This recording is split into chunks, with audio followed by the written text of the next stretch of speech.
ചമ്പക്കുളം മൂലം വള്ളംകളിയിൽ ആയാപ്പറമ്പ് വലിയ ദിവാഞ്ചി ചുണ്ടൻ ജേതാവ്. വാശിയേറിയ മത്സരത്തിൽ നടുഭാഗം ചമ്പക്കുളം ചുണ്ടനുകളെ പിന്നിലാക്കിയാണ് ആലപ്പുഴ ടൗൺ ബോട്ട് ക്ലബ് തുഴഞ്ഞ വലിയ ദിവാഞ്ചി രാജപ്രമുഖൻ ട്രോഫിയിൽ മുത്തമിട്ടത്. ലൂസേഴ്സ് ഫൈനലിൽ സെയിന്റ് ജോർജ് ചുണ്ടൻ ജേതാവായി.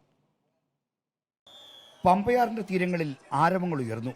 ഓളപ്പരപ്പിൽ കുട്ടനാടൻ യുവാക്കളുടെ കൈക്കരുത്തിലും മെയ്ക്കരുത്തിലും ചുണ്ടൻ വള്ളങ്ങൾ വെടിയുണ്ട പോലെ പാഞ്ഞു. പമ്പയാറിന് അക്കരയും ഇക്കരയുമുള്ള ചമ്പക്കുളം ചുണ്ടനും നടുഭാഗം ചുണ്ടനും വേണ്ടിയായിരുന്നു ആർപ്പും ആരവങ്ങളും. എന്നാൽ ഇരുകരകളുടെയും പ്രതീക്ഷകളനുസരിച്ച് ഒന്നാം ട്രാക്കിലൂടെ വലിയ ദിവാഞ്ചി കുതിച്ചു. ആവേശം അലതല്ലിയ ചുണ്ടൻ വള്ളങ്ങളുടെ ഫൈനൽ മത്സരത്തിൽ വലിയ ദിവാഞ്ചി ചുണ്ടൻ ഒന്നാമതെത്തി. Rajapramukhan trophy Alappuzha town boat club തുടങ്ങിയ വലിയ ദിവാഞ്ചി നെഞ്ചോട് ചേർത്തു. ഈ വള്ളംകളി സീസണിലെ ആദ്യ കിരീടം.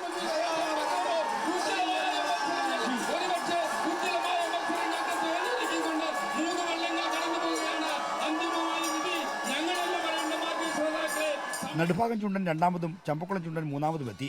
ചുണ്ടൻ വള്ളങ്ങളുടെ ലൂസേഴ്സ് ഫൈനലിൽ സെയിന്റ് ജോർജ് ചുണ്ടൻ ജേതാവായി. ചുണ്ടൻ വള്ളങ്ങളുടെ മൂന്നാം ഹീറ്റ്സിൽ തർക്കമുണ്ടായ തുടർന്ന് മത്സരങ്ങൾ വൈകി. ഹീറ്റ്സിൽ വിജയിച്ച വലിയ ദിവാഞ്ചി ട്രാക്കിൽ തിരിച്ചുടഞ്ഞുവെന്ന് എതിരാളികളായ സെയിന്റ് ജോർജ് ചുണ്ടൻ പരാതി നൽകിയ തുടർന്നാണ് മത്സരം വീണ്ടും നടത്തിയത്. അപ്പോഴും വിജയം വലിയ ദിവാഞ്ചിക്ക് തന്നെയായിരുന്നു.